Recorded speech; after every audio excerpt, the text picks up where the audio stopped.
특정 단지라든지 지역의 아파트가 많이 오른다 이러면 이상하기도 하지만 그분들은 이제 자금력이 많은 분들이시거든요. 사실은 가격이 떨어져도 우리가 연예인 걱정 안 하듯이 별로 걱정 안 하셔도 돼요. 문제가 뭐냐 그러면 이런 아파트 가격이 많이 오르면 키 맞추기를 하기 위해서 그죠? 아닌 지역들도 같이 따라 오르는 경향이 있거든요. 물론 지금은 예전에 비해서는 많이 줄었습니다. 주거선호 지역만 많이 오르기 있긴 한데요. 내년부터 시작되는 입주 물량이 이제 상당히 줄어드는 시점에서는 전국적으로 다 오를 가능성도 저는 있다고 봅니다.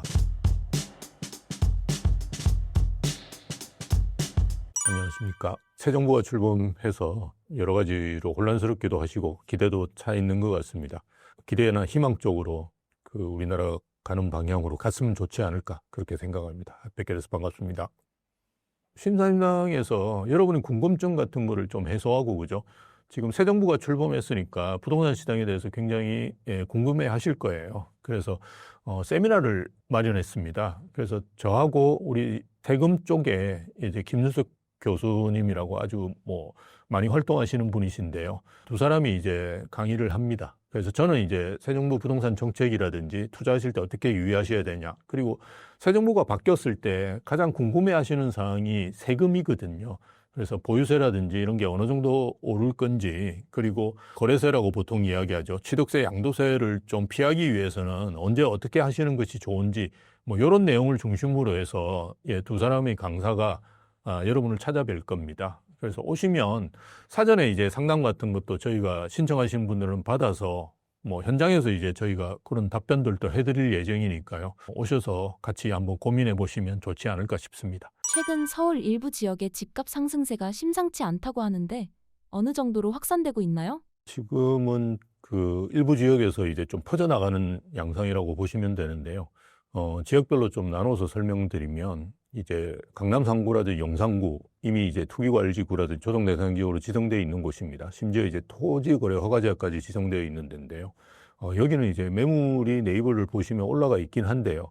실질적으로는 허위 매물이라고 보시면 됩니다. 왜냐하면 내가 계약을 하겠다. 그래서 보통 이제 계좌를 달라고 이야기하거든요. 집주인분이 계좌를 달라고 이야기하면 계좌가 안 나옵니다. 그리고 가격을 올려서 다시 내놓는다든지 이런 일이 반복되다 보니까 가격이 이제 상당히 오르고 있다라고 보시면 되고요. 매물을 찾기가 어렵기 때문에 저희가 계약하기 힘든 상황이다라고 이제 이해하실 수 있습니다. 그 다음에 이제 마포나 성동, 광진, 양천 이런 지역들 같은 경우는 거래는 꽤 되는 걸로 저희가 알고 있는데요. 대부분 다 신고가입니다. 그래서 이런 지역들도 따지고 보면 이제 주거선호 지역이라고 볼 수 있는데요. 많은 분들이 이제 사고 있고요. 뒤에서도 좀 말씀드리겠지만 정부의 부동산 대책이 나올 가능성이 크다. 또 이렇게 대부분 생각하시는 것 같아요. 그런데 이제 그 전에 매입을 하시려고 합니다. 왜냐하면 여전히 이제 저희 취득세가 투기관리지구로 지정되면 두 채부터 8%, 세 채부터는 이제 12%로 취득세가 중과가 됩니다. 그래서 그 전에 이제 사시려고 하는 수요라고 볼 수 있겠죠. 그래서 그런 분들이 좀 서두르시는 것 같고요. 그다음 외곽 지역이라고 할 수 있는 노동항이나 금강구 같은 지역들도 방문하는 분은 늘어나고 있고 거래도 꽤 이루어지고 있다. 이렇게 생각하시면 될 것 같습니다. 그리고 지방 같은 경우도 지금은 지방은 전세 가격이 이제 먼저 움직입니다. 그래서 전세 매물이 사라지면서 지금 전세 가격이 오르고 있는 지역들도 꽤 나오고 있는데요. 매매 가격은 지금 오르는 지역을 찾아보기가 쉽지가 않습니다. 지방은. 근데 전세 가격은 오르는 지역을 꽤 볼 수 있는데요. 대표적인 데가 이제 부산이라든지 울산 같은 경우가 이제 입주 물량이 줄어들면서 전세 가격이 오르고 있고요. 이런 전세 가격 오르는 상황이 이제 계속된다 그러면 다시 이제 매매 가격 상승을 이제 초올리는 양상을 보이는 것이 일반적인 과거의 이제 패턴이었습니다. 그래서 아마 그렇게 움직이지 않을까. 하지만 여전히 지금은 이제 주거선호 지역에 좀 좋은 단지를 중심으로 좀 움직이는 것 같아요. 이러한 쏠림 현상이 나타나는 주요 원인은 무엇이라고 생각하십니까? 정치 일정이라는 거를 누가 당선되느냐가 중요하다고 생각하는 게 아닌 것 같고요. 일단 정치 일정의 불확실성이 해소된 부분을 크게 보시는 것 같아요. 그래서 그 전까지는 혹시나 이런 생각 가지고 있다가 그렇구나 이러면서 다시 시장에 들어오시는 수요가 많이 있는 것 같고요. 최근에 서두르고 있고 이런 수요가 사실은 상당히 몰리고 있다고 볼 수 있거든요. 왜냐하면 2021년에 가격이 올랐을 때하고는 지금은 상황이 좀 다른 부분이 있습니다. 왜냐하면 당시에는 이제 우리가 법인에서도 많이 사셨고 그리고 다주택자 분들도 시장에 많이 들어오셨거든요. 근데 지금은 거의 1주택자 분이라든지 무주택자 분들 이제 사시는 실거주 수요가 굉장히 압도적이다라고 생각하시면 됩니다. 그래서 예전하고 이제 상당히 다른데도 불구하고 이렇게 많이 들어오신 이유는 2019년부터 2021년까지 한 3년간 거래가 꽤 됐었는데요. 그때 수도권의 아파트 거래량이 189만 채 정도 됩니다. 근데 최근 이제 2022년부터 24년까지 거래된 양은 98만 채 정도 됩니다. 그래서 90만 채 가까이가 그죠? 예전에 비해서 덜 거래됐다고 볼 수 있으니까요. 여기 뭐 다는 아니더라도 상당수가 우리가 볼 때 관망이나 대기 수요라고 볼 수 있겠죠. 그런데 이분들이 이제 학습 효과가 있는 거죠. 예전에 이제 두 번의 좌파 정권을 겪었는데요. 두 번의 좌파 정권 때 가격이 너무 많이 올라서 벼락거지가 됐던 경험들을 이제 가지신 분들 같은 경우는 이제 서두를 수밖에 없는 거죠. 아, 오늘이 제일 싸다. 빨리 사야 되겠다. 이런 생각을 가지시면서 이렇게 매입을 이제 서두르시는데 규제로 인해서 좀 당겨지는 효과도 있습니다. 7월부터 이제 스트레스 DSR 3단계가 시행이 되거든요. 그러면 지금의 한도가 줄어들게 됩니다. 그래서 빨리 좀 그 최대한 한도를 받아서 사시려고 하는 분들. 왜냐하면 지금은 집값이 상당히 높기 때문에 옛날하고 다르게 대출을 많이 일으키셔야 되거든요. 그래서 그렇게 이제 대출을 일으킬 수 있는 시점에서 사시려고 하는 분들이 이제 하시는 거고, 또 말씀드렸듯이 이제 규제가 나오기 전에 사시려고 하고, 뭐 이런 규제로 인해서 좀 당겨지는 그런 요인들도 있는 것 같아요. 과거에도 이러한 쏠림 현상이 있었나요? 있다면 어떤 사례가 있었고 당시 시장 상황은 어떠했나요? 그 문재인 정부 출범할 때하고 비교해 보시는 게 맞다라고 보는데요. 그때가 2017년이었고 우리가 대책이 나왔을 때가 이제 8.2 대책이라는 게 집권하고 한 3개월 후에 나왔었어요. 근데 그때 상황을 보시면 뭐 가격 상승률이 그렇게 높지는 않았고요. 서울이 한 2%대 정도 이제 오르고 있는 상황이었으니까요. 그 정도 상황이었고, 그때는 이제 가장 가격이 많이 올랐던 지역이 어디냐 그러면 그 8.2 대책 지정할 당시에는 노원구가 많이 올랐었습니다. 그래서 사실은 당시에 이제 우리가 5분위 배율이라 그래서 상위 20%의 아파트와 하위 20%의 아파트의 가격 차이를 이제 살펴보는 지표인데요. 그 5분위 배율이 그 4.7 정도 됐었어요. 그러니까 한 5배 정도 차이가 나는 정도였는데요. 지금이 이제 11.4거든요. 그만큼 벌어졌습니다. 그러니까 당시에는 이제 사실은 대부분의 지역들이 오르면 이제 같이 오르고, 그죠? 같이 이제 하락하고 이런 상황이었는데요. 지금 이제 특정 아파트만 이제 많이 오르고 있다라고 이제 이해하시면 되고요.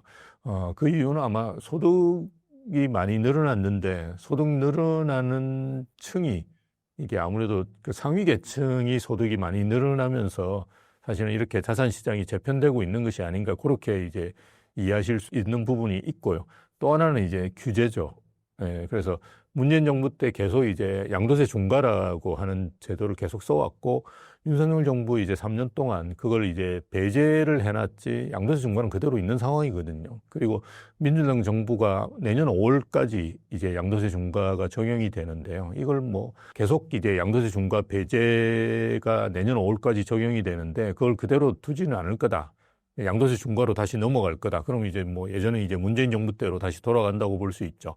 그래서 양도세 중과를 하면 우리가 똘똘한 한 채를 살 수밖에 없거든요. 왜냐하면 이게 양도세만 적용되는 게 아니고요. 집을 많이 가지고 있으면 종부세라든지 이런 보유세도 많이 내셔야 됩니다. 그래서 그런 규제가 여전히 남아있기 때문에 이런 쏠림 현상이 특정 지역으로 이제 일어나는 것이 아닌가 이렇게 보여지는 거죠. 이러한 쏠림 현상이 지속될 경우 발생할 수 있는 문제점은 무엇이라고 보십니까? 특정 단지라든지 지역의 아파트가 많이 오른다 이러면 그거는 사실은 우리가 뭐 어떤 면에서 보면 조금 이상하기도 하지만 그분들은 이제 자금력이 많은 분들이시거든요. 그래서 사실은 가격이 떨어져도 우리가 연예인 걱정 안 하듯이 별로 걱정 안 하셔도 돼요, 사실은. 그런데 문제가 뭐냐 그러면 이런 아파트 가격이 많이 오르면 키 맞추기를 하기 위해서 그죠? 아닌 지역들도 같이 따라 오르는 경향이 있거든요. 물론 지금은 이제 그게 예전에 비해서는 많이 줄었습니다. 예, 그러다 보니까 이제 주거 선호 지역만 많이 오르기 있긴 한데요. 아마 이제 내년부터 시작되는 입주 물량이 이제 상당히 줄어드는 시점에서는 전국적으로 다 오를 가능성도 저는 있다고 봅니다. 예, 상승률의 차이만 있다 뿐이지. 예, 그런데 반포동에 있는 아파트가 막 평당 2억씩, 3억씩 이렇게 간다 그러면 나머지 지역 아파트들도 어느 정도는 오를 수밖에 없거든요. 근데 이게 반포동에 오르는 아파트 가격이 상당히 높은 수준으로 오른다 그러면 그 나중에 이제 가격이 뭐 조정을 받는다든지 이런 상황이 발생했을 때 반포동의 아파트보다도 여타 지역의 아파트들이 오히려 조정을 더 받을 수 있는 상황이 올 수도 있다. 뭐 그런 점들이 사실은 우려되는 거죠. 그래서 이건 사실은 뭐 정부의 아까 말씀드렸듯이 자산이 이렇게 많아져서 이제 그 자산 시장이 재배치되면서 반포동이 많이 오르는 부분은 저희가 어쩔 수 없는 거고요. 그걸 돈 못 벌게 한다든지 부자들을 끌어내린다는 거는 좋은 건 아니고요. 근데 이제 규제로 인해서 발생하는 부분은 뭔가 해소를 해줄 필요가 있거든요. 양도세 중과라든지 이런 걸로 인해서 자꾸 이제 지방이라든지 서울 외곽을 투자를 안 하고 똘똘한 채로 몰리는 수요 같은 거는 사실은 따지고 보면 규제로 인해서 발생한 겁니다. 그래서 뭐 우리가 5분위 비율이 4.7에서 11.4까지 이렇게 늘어난 거는 그런 영향이 크거든요. 그래서 이런 부분들은 좀 해소를 하는 것이 어느 정도는 그죠? 양극화를 좀 줄일 수 있는 부분이기 때문에 사실은 뭐 이런 똘똘한 한 채로 몰리는 이런 규제들은 좀 줄여나가는 게 필요하겠죠. 예. 과도한 규제가 자산의 양극화를 초래할 가능성도 있을까요? 그렇죠. 지금 뭐 5분위 배율이 4.7에서 11.4까지 이렇게 벌어진 거는 저는 이제 뭐 우리가 소득이라는 자산이 늘어나는 계층들이 아무래도 상위 계층이 많이 늘어나겠죠. 그건 우리가 선진국으로 갈수록 그렇게 되거든요. 지금 우리의 양극화 수준보다도 미국이라든지 이런 데 소득의 양극화 수준이 훨씬 높습니다. 그래서 그런 점들을 본다 그러면 그거는 뭐 조금씩 더 늘어날 수밖에 없는데 이걸 뭐 이렇게 우리가 조정하는 건 이제 복지 차원에서 하는 거고요. 우리가 이제 자산 시장에서 할 수 있는 부분들은 규제를 좀 줄여 나가면 이런 것들이 좀 완화될 수 있는 부분이 있거든요. 그래서 너무 한쪽으로만 몰리다 보니까 지금은 어떤 문제까지 있냐 그러면 아파트도 빌딩화되는 경향이 있습니다. 그래서 아파트가 가격이 뭐 최근에 들으셨겠지만 온밸리에 있는 아파트는 전용 8사가 지금 70억까지 거래가 됐거든요. 근데 서울에서 거래되는 빌딩의 60% 가까이가 50억 이하입니다. 그래서 이게 지금 빌딩 수요까지도 아파트로 몰리고 있거든요.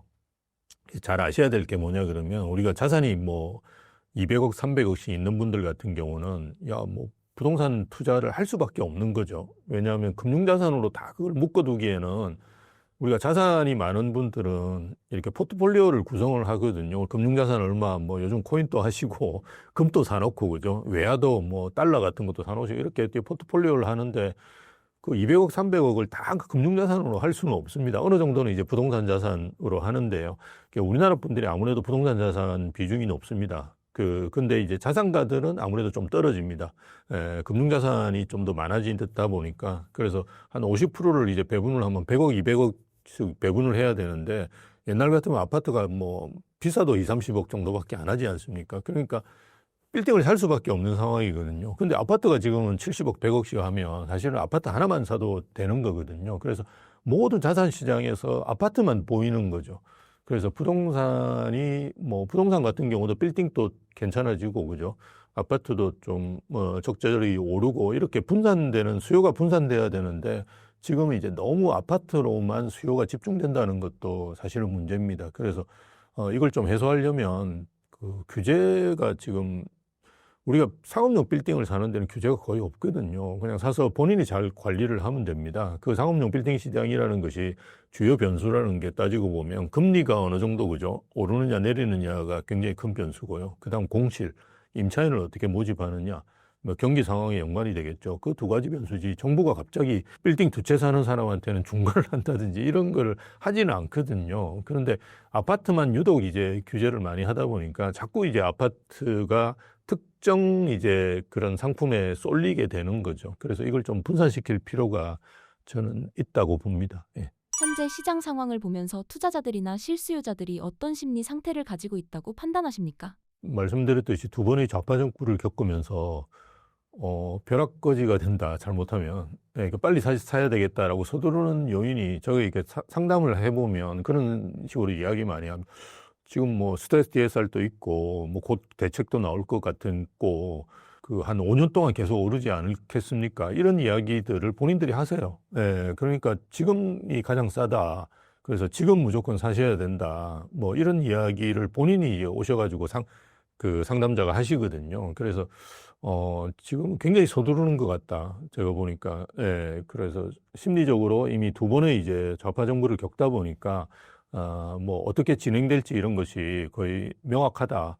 그리고 뭐 규제를 안 하겠다라고 또 대선 기간 동안에 그런 말씀을 하셨고, 우클릭을 되게 많이 하셨거든요. 예, 그러다 보니까, 뭐 규제를 안 한다 그러면 정말 오르지 않겠느냐. 그래서 지금 금리 같은 경우도 계속 떨어질 가능성이 높고요. 예, 그 다음 입주 물량은 내년부터 이제 거의 절벽 상태로 들어가거든요. 거기다가, 또 하나 우리가 뭐 뒤에서도 이야기할 수 있겠지만, 민주당 정부에서 돈 풀기가 이제 시작되거든요. 그러면 내수 경기마저도 사실은 조금 윤석열 정부보다는 좋아질 겁니다. 뭐 그렇다고 해서 막 뭐 흥청망청 이렇게 되지는 않겠지만, 그래서 지금 벌써 추경 이제 편성하는 게 1차하고 2차만 합쳐도 35조거든요. 예, 그래서 이게 이제 풀린다 그러면 뭔가 내수 경기도 좋아지고, 그러면 사실은 나빠질 게 거의 없거든요. 그래서 그나마 지금 내수 경기 때문에 좀 부동산 시장이 주춤하는 면이 있었는데, 그거마저 해소된다 그러면 이제는 뭐 걷잡을 수 없지 않겠느냐라고 이제 판단하시는 것 같아요.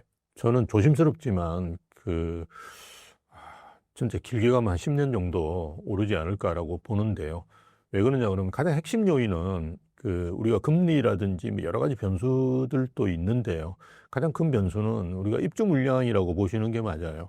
특히나 이제 가장 중요한 게 서울의 이제 입주 물량인데요. 지금은 이제 서울뿐만 아니라 전국적으로 입주 물량이 줄어드는 시점이라고 보시는 게 맞아요. 근데 서울의 입주 물량이 이렇게 많이 줄어든 이유는 서울은 이제 다른 지역하고 다르게 주택 공급을 하기 위해서는 정비사업, 즉 재개발 재건축을 통해서 할 수밖에 없습니다. 서울에 이제 빈 땅은 산, 강밖에 없거든요. 그래서 기존 아파트를 허물고 그저 새로 지어야 됩니다. 아니면 이제 그린벨트를 해제해야 되는데, 그건 뭐 환경적으로 문제가 있을 수 있고 뭐 여러 가지 이제 복잡한 문제가 있습니다. 그래서 그렇게 하지 않는다 그러면 정비사업을 통해서 해야 되는데, 우리가 정비사업은 시간이 많이 걸립니다. 그리고 예전에 비해서 지금은 시간이 더 많이 걸립니다. 그 이유는 뭐 공사비 이슈가 지금은 큽니다. 그래서 예전에 비해서 공사비가 많이 올랐는데요.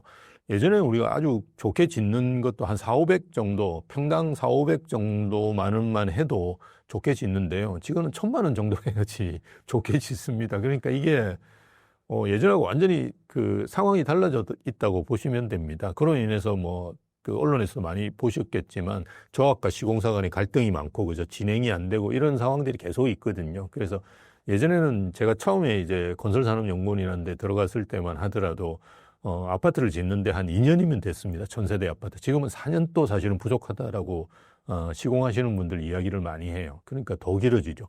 그러니까 이게 재개발 재건축 사업이라는 게 예전하고 다르게 굉장히 길어집니다. 그런데 우리가 박원순 전임시장 때 10년간 집권을 하셨는데요. 그동안 이제 재개발 재건축 인허가 내준 게 거의 없어요. 그럼 그게 이제 언제부터 시작되느냐 그러면 내년부터 시작이 됩니다. 그럼 한 10년간은 최소 가지 않겠습니까? 왜냐하면 서울에서 공급할 수 있는 방법은 재개발 재건축밖에 없는데, 그 인허가를 땡기고 뭐 한다고 하더라도 10년 동안 안 한 거를 그죠? 커버하기가 이제는 힘들다라는 겁니다. 예, 그래서 거의 한 10년간 갈 수도 있다. 그래서 어떤 분들은 오셔가지고, 야, 개포동에도 입주도 많이 하고, 지금 반포에도 뭐, 반포 1단지 조금 있으면 DH 클래스도 입주한다는데, 그거는 다 언제 한 거예요?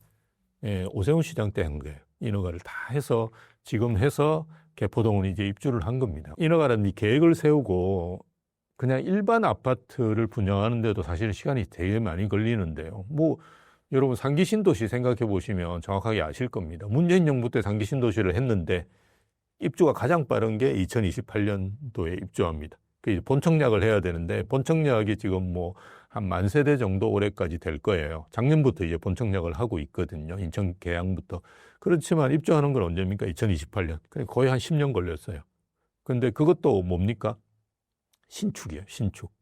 근데 이게 그 정비사업 같은 경우는 이제 철거라든지 뭐 사업 시행인가 조합 설립 뭐 이런 단계들 다 거쳐야 되는데요. 그러려면 최소 15년 잡아야 됩니다. 이제는 상상하기 힘든 시점으로 입주 물량이 늘어날 수밖에 없거든요. 그래서 이렇게 이제 입주 물량이 부족해질 수밖에 없는 상황이기 때문에 뭐 어떤 걸 동원하더라도 상당히 이제 이걸 막기는 힘들 거다라고 보는 거죠. 예.